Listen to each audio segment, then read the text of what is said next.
ओम गणेशाय नमः। ओम नमः शिवाय। मैं निखिल ज्योतिष आचार्य आप सभी का मेरे चैनल पे पुनः स्वागत करता हूँ। आशा करता हूँ आप सभी स्वस्थ होंगे। महादेव की कृपा आप सभी पर सदैव बनी रहे। वीडियो धनु यानी कि सजिटेरियस के लिए बहुत महत्वपूर्ण है, क्योंकि ये वीडियो है अगस्त 2023 के मासिक राशिफल के बारे में। कैसा रहेगा अगस्त का महीना धनु के लिए। मेरा राशिफल जीवन की प्रमुख चीज़ों पर आधारित होता है, जैसे कि सामान्य विश्लेषण, career, business, income, investment, love life, married life, students और सेहत। और इसके साथ ही वीडियो के अंत में कुछ उपाय भी बताता हूं जिसके करने से जीवन की सकारात्मकता में वृद्धि होगी। कहाँ से देखें राशिफल। जैसा मैं हर बार कहता हूं कि टेक्निकली लग्न राशि और चंद्र राशि से अलग अलग राशिफल नहीं बन सकते। मेरा मानना है कि यदि आपको अपनी लग्न राशि कन्फर्म है, वहाँ से देखेंगे अच्छे रिजल्ट मिलेंगे। नहीं पता तो चंद्र राशि एक सेकेंड ऑप्शन बन जाता है। इन शॉर्ट, यदि आपकी लग्न राशि या चंद्र राशि धनु है, दोनों ही गाइडेंस के लिए इस राशिफल को अवश्य देख सकते हैं। तो शुरुआत करते हैं इस महत्वपूर्ण वीडियो का। शुरुआत करते हैं सामान्य विश्लेषण के साथ। देखिए, महीना बहुत बड़े बदलाव लेकर आएगा, क्योंकि ये महीना ऐसा है जहां पे बहुत सारे ग्रह अपना वक्री प्रभाव दिखाएंगे। शनि वक्री हैं जून से, शुक्र जुलाई में वक्री हो गए थे, बुध इस महीने के अंतिम भाग में वक्री हो जाएंगे अगस्त में, राहु केतु उल्टे चलते हैं। तो 9 ग्रहों में से 5 ग्रह वक्र प्रभाव दिखाएंगे, यानी कि अधिकतम मेजॉरिटी ग्रह उल्टे चलेंगे। इसके साथ ही बृहस्पति, जो आपके लिए बहुत महत्वपूर्ण बन जाते हैं क्योंकि आपके लग्न के स्वामी हैं। बृहस्पति इस महीने के अंत में धीरे हो जाएंगे, उनकी गति मंद हो जाएगी। ग्रहों की कई तरह की गतियां बताई गई हैं ज्योतिष में, मंद गति, अति मंद, वक्र, अति वक्र, अतिचारी, चारी। तो उसी हिसाब से बृहस्पति की स्पीड धीरे हो जाएगी। क्यों? क्योंकि सितंबर में वो वक्री हो रहे हैं। ग्रह ऐसे नहीं कि एक दिन उठ के वक्री हो जाएगा, नहीं, पहले स्पीड कम होती है, फिर वो उल्टे चलते हैं या फिर वक्री होते हैं। तो देखिए कितने बदलाव इस महीने में आ रहे हैं। इसलिए महीना बहुत महत्वपूर्ण है, थोड़ा सेंसिटिव भी है, और एक तरह से एक रूपरेखा रखेगा कि आने वाले महीने आपके जीवन में कैसे जाने वाले हैं।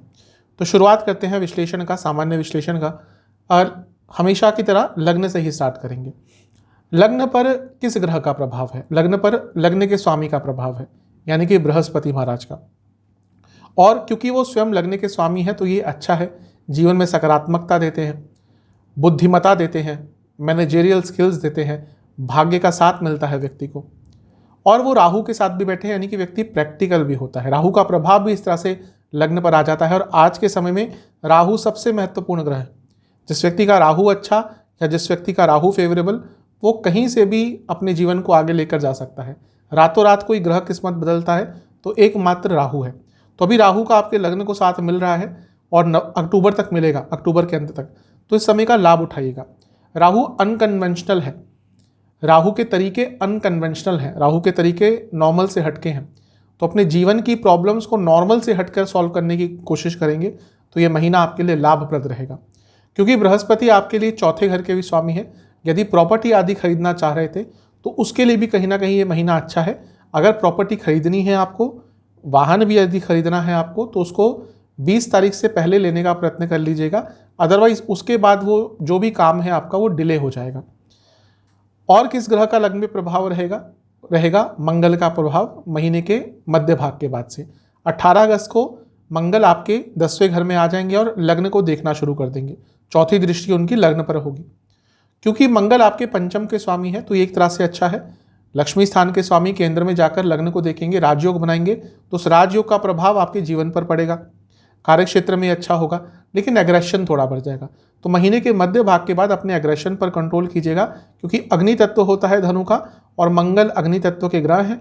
ये कॉम्बिनेशन गुस्सा बहुत दिलाता है, तो थोड़ा अपने गुस्से पर आपको नियंत्रण रखना है। और क्योंकि मंगल 12वें घर के भी स्वामी है और 10वें घर में आकर लग्न को देखेंगे, जो लोग विदेश में जॉब ढूंढ रहे थे, बहुत अच्छा महीना है।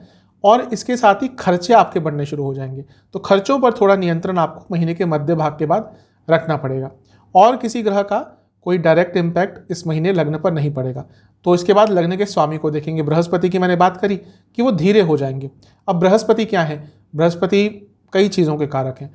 बृहस्पति जीव कारक हैं। बृहस्पति कहीं ना कहीं जीवन जो आपका चलता है, जो आपके जीवन में साल भर साल बदलाव आते हैं, वो बृहस्पति के कारण ही आते हैं।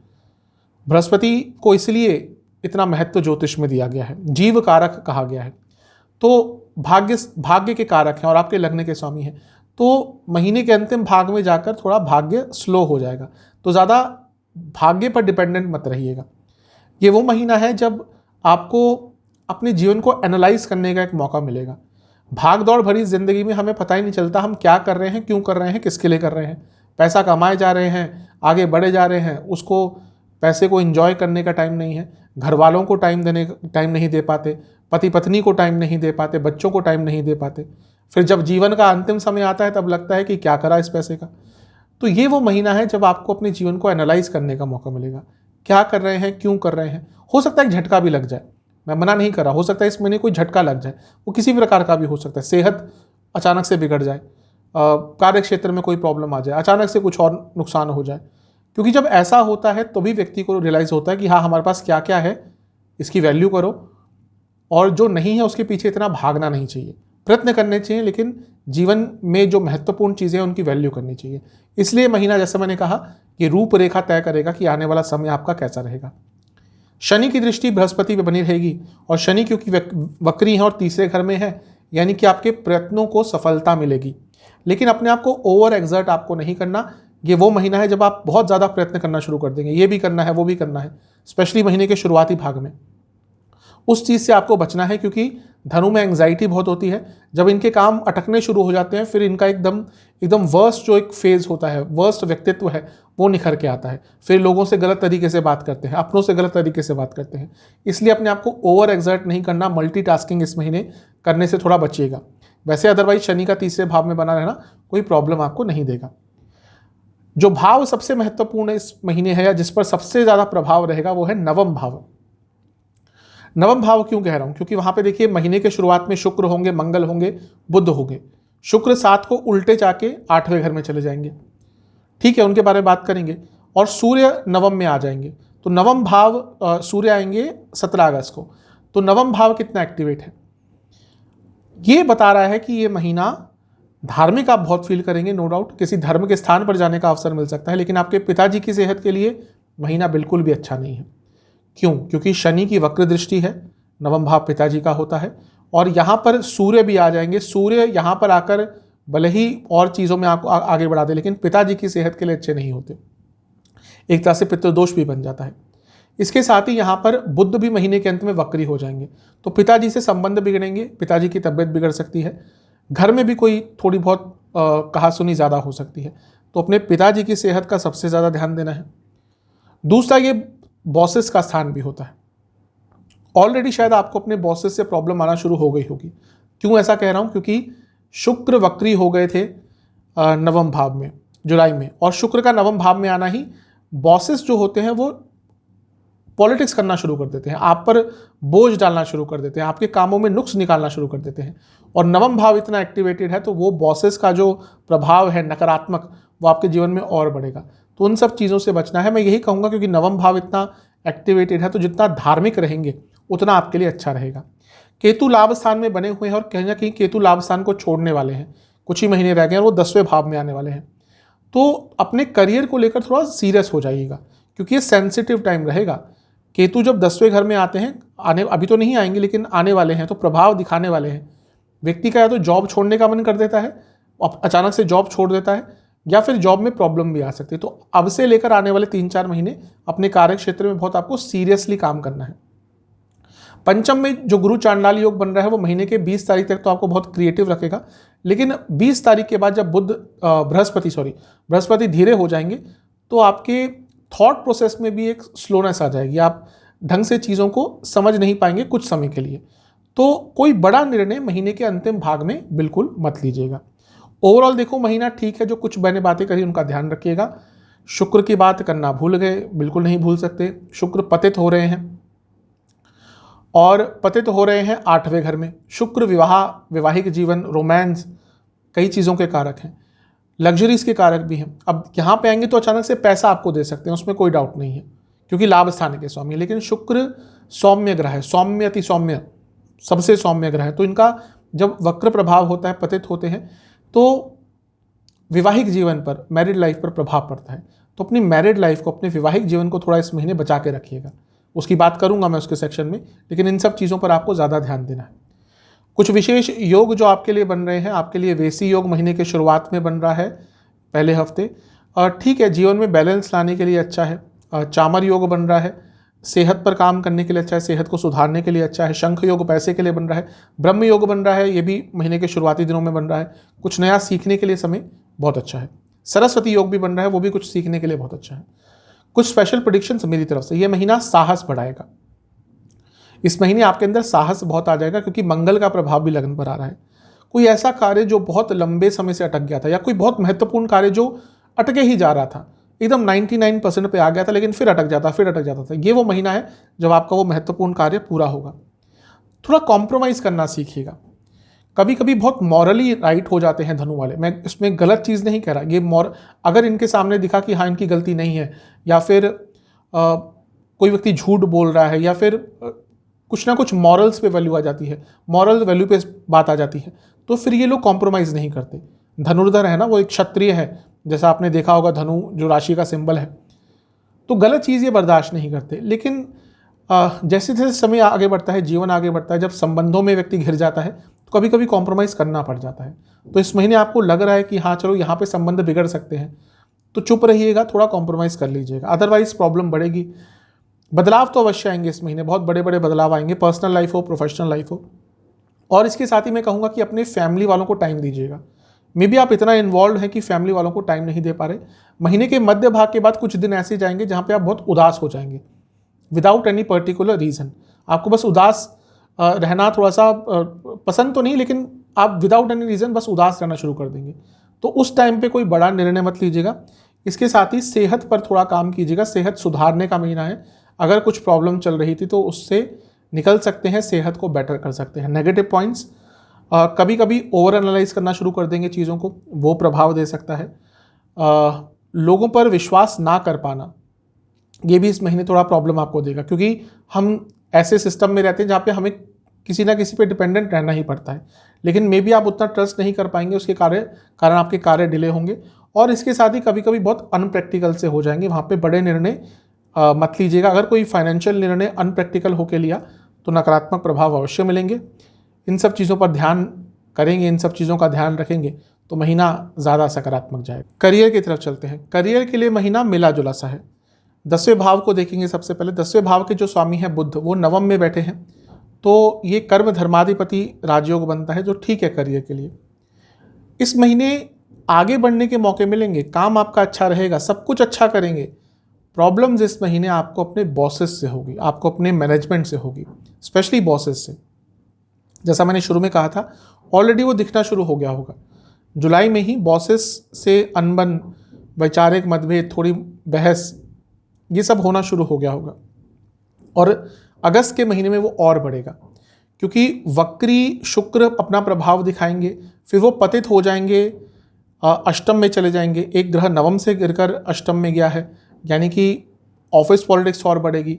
सूर्य आ जाएंगे नवम में, यानी कि आपके बॉसेस और थोड़े उग्र हो जाएंगे। मंगल ऑलरेडी नवम में रहेंगे 18 तारीख तक, तो ये महीना आपके बॉसेस की तरफ से आपको बहुत प्रॉब्लम आएगी। और क्योंकि बृहस्पति महीने के अंत तक आते आते धीरे हो जाएंगे, इसीलिए 20 तारीख तक तो आपका काम ठीक रहेगा, उसके बाद कुछ गलतियां आपसे भी होना शुरू हो जाएंगी। और जब ऑलरेडी बॉसेस आपके लिए प्रॉब्लम्स क्रिएट कर रहे हैं, फिर आपसे गलतियां अगर होनी शुरू हो जाएं, फिर एक नेगेटिव फेज चालू हो जाएगा। क्योंकि जब तक आप ठीक है, कोई डरने की बात नहीं होती कि ठीक है चलो कोई प्रॉब्लम क्रिएट कर रहा है, हैंडल कर लेंगे क्योंकि हमारी गलती नहीं है। लेकिन 20 तारीख के बाद या उसके आसपास आपसे भी गलतियां होनी शुरू हो जाएंगी, आपसे भी एरर्स होंगे, आपसे भी कुछ मिस जजमेंट होगी, और फिर वो समय कष्टकारी रहेगा। महीने के अंत में बुध भी वक्री हो रहे हैं, तो जो लोग जॉब करते हैं, यही कहूँगा कि महीने का अंतिम भाग बहुत ध्यान से आपको बिताना है, क्योंकि वहाँ पर आपके लिए कष्टकारी समय रहेगा। हो सकता है महीने के मध्य भाग से ही वो शुरू हो जाए, और बॉसेस से प्रॉब्लम अवश्य आएगी। मैं यही कहूँगा कि जितना आराम से, जितना डिप्लोमेटिकली हैंडल कर सकते हैं उतना हैंडल कीजिएगा, अदरवाइज प्रॉब्लम बढ़ती ही जाएगी। अगर आपको ये लगता है कि आपको कोई रिप्लेस नहीं कर सकता, आप भले कितना अच्छा काम करते हो, हर व्यक्ति को रिप्लेस किया जा सकता है। मैं कई ऐसे लोगों को जानता हूँ, मेरे क्लाइंट्स भी हैं, जो कहीं ना कहीं यही भाव रखते थे, और मैंने उनको बोला भी था कि नहीं, ये नेगेटिव पीरियड आ रहा है बॉसेस की तरफ से ही। वही जहाँ पे कोई व्यक्ति 1 करोड़ का पैकेज ले रहा था, आज वो 35 लाख के पैकेज पे काम कर रहे हैं, वही बॉसेस के साथ प्रॉब्लम जो हो रही थी उसके कारण। तो ये महीना अपने बॉसेस से थोड़ा सा आपको बच के रहना पड़ेगा। बॉसेस से थोड़ा अपने जो संबंध हैं उनको आपको मैनेज करना पड़ेगा। डिप्लोमेटिकली जितना हैंडल कर सकते हैं उतना अच्छा रहेगा। थोड़ा ध्यान आपको महीने के मध्य भाग के अंतिम भाग से या अंतिम भाग से में आपको देना ही पड़ेगा। कुछ स्पेशल प्रेडिक्शन मेरी तरफ से, आप स्ट्रेस बहुत रहेंगे, करियर के कारण आप पे स्ट्रेस बहुत रहेगा। जैसा मैंने कहा बॉसेस के कारण प्रॉब्लम है तो जानबूझकर आपको स्ट्रेस देंगे, आप पर काम बढ़ा देंगे, आपके कामों में गलतियां निकालेंगे, आपको टोकेंगे, टीम मीटिंग में आपको नीचा दिखाने का प्रयास करेंगे, उसके कारण स्ट्रेस रहेगा। आप जैसा मैंने कहा 20 तारीख से पहले आपके द्वारा कोई अच्छा काम भी हो सकता है लेकिन उसको कोई महत्व नहीं दिया जाएगा और ये वो महीना आपको बहुत अकेलेपन का एहसास होगा। आपको ये लगेगा कि जब आपका बुरा टाइम है कोई भी कलीग भी आपका साथ नहीं दे रहा, और ऐसा होगा इस महीने, क्योंकि आप जहाँ पे एक्सपेक्ट करेंगे कोई आपका साथ दे वहाँ पे कोई नहीं देगा। कहीं ना कहीं ये महीना जैसा मैंने कहा पेशेंस दिखाने का है, डिप्लोमेसी दिखाने का है और अपनी तरफ से गलतियों को मिनिमाइज करने का है। नेगेटिव पॉइंट क्या हो सकते हैं?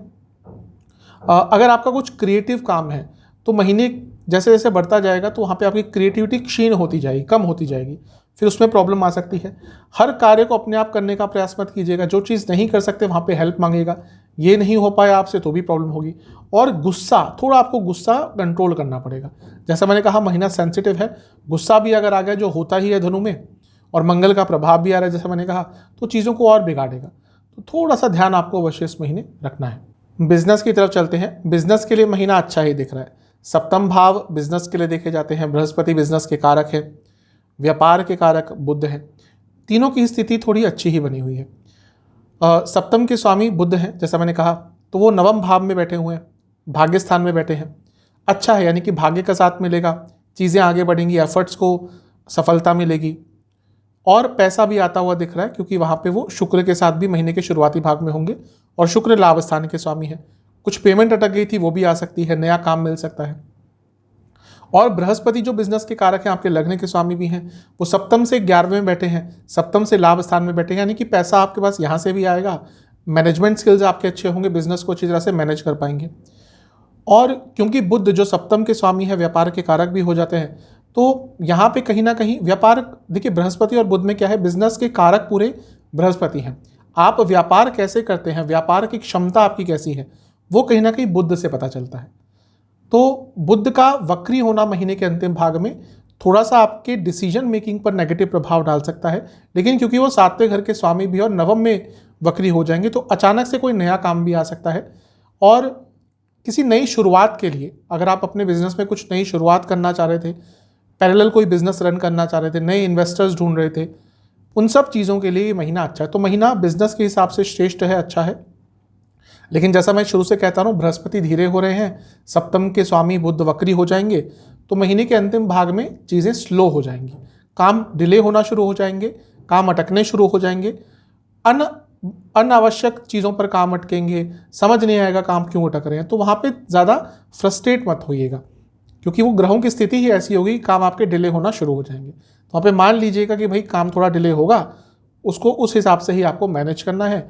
अदरवाइज महीना अच्छा है। कुछ स्पेशल प्रेडिक्शंस मेरी तरफ से, अगर आपका बिजनेस रुक गया था, अगर आपका बिजनेस कहीं ना कहीं आप उसको एक नए तरीके से लॉन्च करना चाहते थे, कभी कभी होता है बिजनेस चल रहा है फिर स्लो हो रहा है, फिर हम चाहते हैं कुछ नवीनीकरण उसका करें, तो ये महीना उसके लिए बहुत अच्छा है। ये महीना क्रिएटिविटी दिखाने का है, क्रिएटिव रहेंगे आप, पार्टनर्स के साथ संबंध को सुधारने का है, नए पार्टनर्स को इन्वॉल्व करने का है, पैसा अवश्य आएगा, सक्सेस आपको अवश्य मिलेगी और नई संभावनाएं आपके लिए बिजनेस में खुल जाएंगी। जहाँ तक कुछ नेगेटिव पॉइंट्स हैं, आप गलतियाँ बहुत दोहराएंगे, वो गलतियाँ जो ऑलरेडी कर चुके हैं। गलतियाँ सबसे होती हैं लेकिन वो गलतियाँ दोहराना बार बार, वो सबसे बड़ी गलती होती है। तो ऐसा दिख रहा है इस महीने आप करेंगे, थोड़े इमेच्योर से हो जाएंगे, वहाँ पर कुछ बड़ा डिसीजन मत लीजिएगा, लेकिन दिख रहा है कि कोई इमेच्योर डिसीजन आप इस महीने लेंगे, वो आपके लिए नेगेटिव प्रभाव देगा। और इसके साथ ही अपने बिजनेस के मार्केटिंग पर काम ना करना इस महीने आपके लिए एक नेगेटिव इम्पैक्ट दे सकता है। ओवरऑल देखो तो महीना बिजनेस के संदर्भ में अच्छा है। चलते हैं इनकम, इन्वेस्टमेंट, एक्सपेंसेस की तरफ। पहले इन्वेस्टमेंट की बात करते हैं। शुरुआती 10 दिन में थोड़ा सा स्लोली, ज़्यादा इन्वेस्टमेंट कीजिएगा, एनालाइज कीजिएगा, समझिएगा मार्केट को।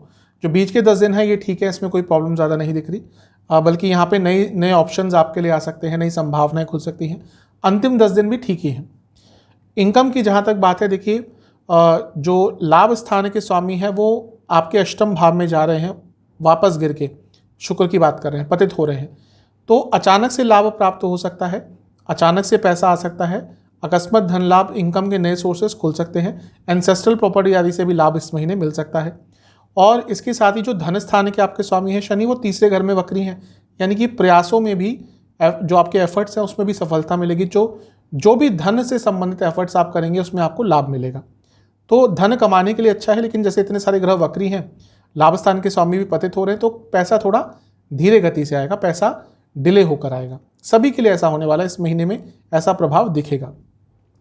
खर्चे तो बढ़ेंगे, जैसा मैंने शुरू में ही कहा था, मंगल लग्न को देखना शुरू कर देंगे 18 तारीख से, और मंगल 12वें घर के स्वामी हैं, तो खर्चे बढ़ेंगे। क्या क्या खर्चा होगा? अपने ऊपर बहुत खर्चा करना पड़ेगा, सेहत को सुधारने के लिए खर्चा आप करते हुए दिख रहे हैं, घर के सौंदर्यकरण पर खर्चा होता हुआ दिख रहा है, पेट्स अगर आपके पास है उन पर खर्चा बढ़ेगा, भाई बहनों पर खर्चा बढ़ेगा, और इसके साथ ही अपने लाइफस्टाइल पर बहुत ज़्यादा खर्चा आपको इस महीने करना पड़ेगा। खर्चे थोड़े महीने के अंत तक आते आते बढ़ेंगे, 18 तारीख के बाद, तो थोड़ा कंट्रोल कर लेंगे तो अच्छा रहेगा। चलते हैं लव लाइफ की तरफ। सबसे पहले बात करेंगे नो कॉन्टैक्ट सिचुएशन की। थोड़ी बहुत संभावना है, लेकिन मैं यही कहूँगा पहले थोड़ा अपने आप को बदलिएगा। जो गलती हुई थी जिसके कारण बातचीत बंद हो गई थी, पहले उस रीज़न पे आइएगा, अपने आप को बदलिएगा, फिर प्रयास कीजिएगा। नए रिलेशनशिप की संभावना बहुत ज़्यादा नहीं है, तो ज़्यादा प्रयत्न मत कीजिएगा। हाँ, एक चीज़ है कि जिनका रिसेंटली ब्रेकअप हुआ था अभी अभी, जैसे 2 हफ्ते पहले, 1 महीने पहले, उनके लिए संभावना खुल जाती है, बन जाती है कि हाँ, थोड़ा रियलाइजेशन होगा दोनों को ही कि चलो गड़बड़ हो गई थी, अब दोबारा पैचअप कर लेते हैं, उनके लिए चांसेस है। लेकिन नए रिलेशनशिप में मैं यही कहूँगा, ज़्यादा डेस्परेट अटैम्प्ट मत कीजिएगा, ज़्यादा डेस्परेटली ट्राई मत कीजिएगा। बातचीत चल रही है उसको उसी स्तर पर रखिएगा। ज़्यादा ही आपने कोशिश करी तो प्रॉब्लम हो सकती है, बात बिगड़ सकती है। जहाँ तक रिलेशनशिप की बात है, देखिए महीना सभी के लिए कष्टकारी रहेगा, ना केवल धनु के लिए, क्योंकि शुक्र वक्री हो रहे हैं, ना केवल वक्री बल्कि पतित भी हो रहे हैं। शुक्र रोमांस के, लव लाइफ के, मैरिड लाइफ के कारक हैं। कहीं ना कहीं उनका स्थिति में आना प्रॉब्लम देगा। आप देखेंगे आसपास कई लोगों के रिलेशनशिप में प्रॉब्लम आनी शुरू हो जाएगी। आपके रिलेशनशिप में प्रॉब्लम आएगी क्योंकि शुक्र अष्टम भाव में जा रहे हैं और सूर्य के साथ युति होगी उनकी।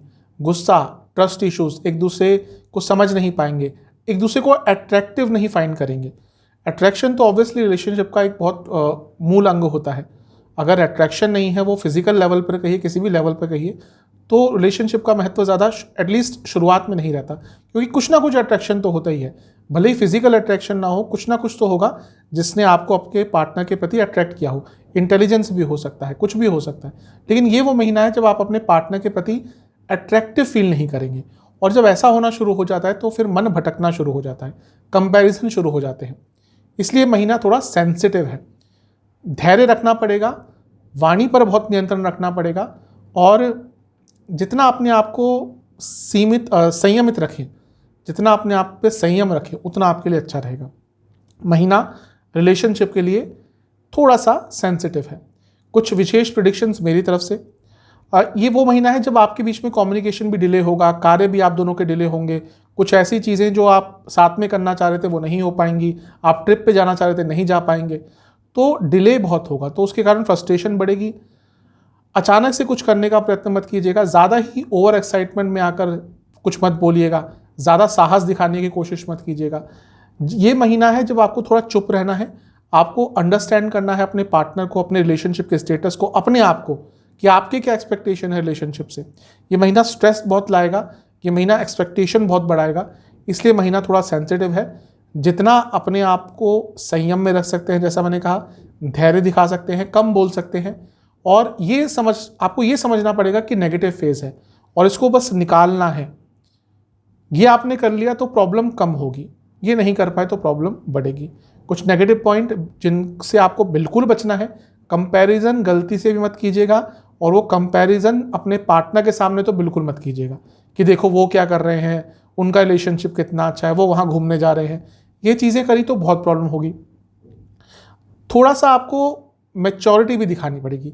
इमेच्योरिटी इस महीने कभी कभी होता है, रिलेशनशिप में थोड़ा व्यक्ति इमेच्योर हो जाता है या फिर वो चीज़ें पार्टनर एक्सेप्ट कर लेता है। ये वो महीना है जब आपकी इमेच्योरिटी आपके पार्टनर बिल्कुल हैंडल नहीं कर पाएंगे और उसके इस कारण भी प्रॉब्लम हो सकती है। तो इन सब चीज़ों पर आपने काम कर लिया तो रिलेशनशिप सर्वाइव कर जाएगा। वैसे थोड़ा संवेदनशील महीना अवश्य दिख रहा है। मैरिड लाइफ की तरफ चलते हैं। मैरिड लाइफ भी थोड़ा सेंसिटिव समय, मैरिड लाइफ में भी सेंसिटिव समय रहेगा। कारण क्या है, दोबारा शुक्र की बात करूँगा। मैरिड लाइफ में जो खुशी होती है कहीं ना कहीं शुक्र से ही आती है। इंटीमेसी, रोमांस, पैशन, कहीं ना कहीं शुक्र इन सब चीज़ों के लिए इनके सबके कारक होते हैं। क्योंकि शुक्र अष्टम में जा रहे हैं यानी कि अनिश्चितता आ जाएगी। स्पेशली जिनके मैरिड लाइफ में ऑलरेडी प्रॉब्लम चल रही थी, बहुत अनश्योर हो जाएंगे कि क्या ये मैरिड लाइफ आगे बढ़नी चाहिए या नहीं बढ़नी चाहिए। ये स्पेशली मैं उनके लिए कह रहा हूँ जिनके वैवाहिक जीवन में ऑलरेडी प्रॉब्लम्स चल रही थी। दशांतर दशा इस समय बुरी है। कहीं ना कहीं आपका मन डाइवोर्स की तरफ जाएगा, कहीं ना कहीं आपका मन वैवाहिक जीवन को ख़त्म करने की तरफ जाएगा। अनसर्टेनिटी आ जाएगी क्योंकि शुक्र जो वैवाहिक जीवन के कारक है वो अष्टम में आ जाएंगे। तो एक अनिश्चितता, अनसर्टेनिटी, दूसरे लोगों के प्रति झुकाव होगा, दूसरे लोगों के प्रति आकर्षण होगा, अपने लाइफ पार्टनर बुरे लगने लग जाएंगे, इंटीमेसी में प्रॉब्लम आएगी, फिजिकल कंपैटिबिलिटी में प्रॉब्लम आएगी। और ये वो महीना आपके लाइफ पार्टनर की तबीयत भी अचानक से बिगड़ जाएगी और बड़े बड़े झगड़े होंगे, छोटे मोटे नहीं, बड़े बड़े झगड़े होंगे, पैसों को लेकर, किसी और इशू को लेकर, जो नेचर है उसको लेकर। जो नेचर एक टाइम पे आपको पसंद आता था वही चीज़ें आपको इस महीने बुरी लगने लगेंगी। इसलिए महीना वैवाहिक जीवन के लिए बहुत अच्छा नहीं है। ध्यान देना पड़ेगा। जैसा मैं हमेशा कहता हूँ कि प्रॉब्लम्स आती हैं तो वहाँ पे समय को बिताना चाहिए, काटना चाहिए। वहाँ पे ज़्यादा हाथ पैर मारेंगे तो और प्रॉब्लम होगी। और महीने के अंत में जो सप्तम भाव के स्वामी है बुध, वो भी वक्री हो रहे हैं और उनको सूर्य का साथ भी मिल जाएगा, जो पढ़ाई के लिए अच्छा होगा, पैसे के लिए अच्छा होगा, लेकिन मैरिड लाइफ के लिए अच्छा नहीं होगा। इसलिए महीना मैरिड लाइफ के लिए अच्छा नहीं है। स्पेशली जिनके मैरिड लाइफ में ऑलरेडी प्रॉब्लम्स चल रही थी, दिक्कतें परेशानी और बढ़ेंगी। कुछ स्पेशल प्रेडिक्शन मेरी तरफ से, लड़ाई झगड़े बहुत होने वाले हैं। मैं यही कहूँगा कि अगर मैरिड लाइफ को कुछ टाइम हो चुका है तो अपने एक्सपीरियंस को यूज़ कीजिएगा। आपको पता होना चाहिए कि कहाँ पे लड़ाई झगड़ा होने वाला है, आपको पता होना चाहिए कि किस बात पे क्या रिएक्शन आएगा, उस हिसाब से ही बात कीजिएगा। गाइडेंस की आवश्यकता पड़ेगी आपको, तभी घर के बड़ों से हमेशा गाइडेंस लेनी चाहिए। कुछ भी प्रॉब्लम हो, ज़्यादा बढ़ रही है तो घर के बड़ों को इन्वॉल्व कर लीजिएगा, इससे पहले देरी हो जाए। और कहीं ना कहीं आपको अपनी वाणी पर बहुत कंट्रोल रखना पड़ेगा। कुछ नेगेटिव पॉइंट्स, ये वो महीना है जब आप बहुत कंफ्यूज रहेंगे अपने लाइफ पार्टनर को लेकर, अपनी मैरिड लाइफ को लेकर। इसलिए कंफ्यूज स्टेट में कोई बड़ी स्टेटमेंट अपने मुंह से मत निकालिएगा। कुछ ऐसी बात आप बोल देंगे जो फिर आगे चलकर आपके वैवाहिक जीवन पर ही भारी पड़ेगी और ध्यान आपका बहुत भटकेगा। इन सब चीज़ों पर आप थोड़ा सा काम कीजिएगा। सेहत की बात करते हैं, वैसे तो ठीक है, थोड़ा सा हीलिंग हो सकती है इस महीने, लेकिन फिर भी कोई ना कोई प्रॉब्लम तो रहती ही है। तो इस महीने क्या प्रॉब्लम ज़्यादा तंग करेगी आपको? इन्फेक्शंस बहुत तंग करेंगे, हड्डियों की प्रॉब्लम बहुत तंग करेगी, जोड़ों का दर्द बहुत तंग करेगा, हार्मोनल प्रॉब्लम बहुत ज़्यादा तंग करेगी, दांतों की प्रॉब्लम अचानक से हो सकती है, आंखों की प्रॉब्लम बढ़ सकती है, और कहीं ना कहीं चेस्ट की प्रॉब्लम या लोअर बैक में दर्द, ये ज़्यादा आपको तंग करेगा। महीने के शुरुआती 10 दिन एंग्जाइटी बहुत रहेगी, स्लीप डिसऑर्डर, और अगर कोई मानसिक विकार है आपको तो दिक्कत बहुत बढ़ेगी महीने के शुरुआती 10 दिनों में। जो महीने के मध्य 10 दिन है, यहाँ पर जोड़ों का दर्द, स्किन डिसऑर्डर, नसों की प्रॉब्लम और कहीं से गिर के चोट लग सकती है। महीने के जो अंतिम 10 दिन है, यहाँ पर दोबारा sleep disorder, skin infection, liver की प्रॉब्लम और किडनी संबंधित कोई प्रॉब्लम तंग कर सकती है। उपाय की बात करते हैं। ये उपाय महीने के शुरुआती भाग में कर लीजिएगा किसी भी दिन। शिव मंदिर में कुछ शिव चालीसा की पुस्तकें दान करनी है, महादेव को खीर का भोग लगाना है और एक मीठे पान का भोग लगाना है, और महामृत्युंजय मंत्र का और ओम नीलकंठाय नमः मंत्र का 108 बार जाप करना है और मंदिर में दक्षिणा दे के आनी है। जो मंदिर नहीं जा सकते, यथासंभव घर में जितना भी होता है उतना कीजिएगा। आशा करता हूँ कि ये वीडियो आपके काम आएगी। चैनल पर नए हैं, सब्सक्राइब कर लीजिए, वीडियो को लाइक कर लीजिए। मिलता हूँ अगली वीडियो में, तब तक के लिए ओम नमः।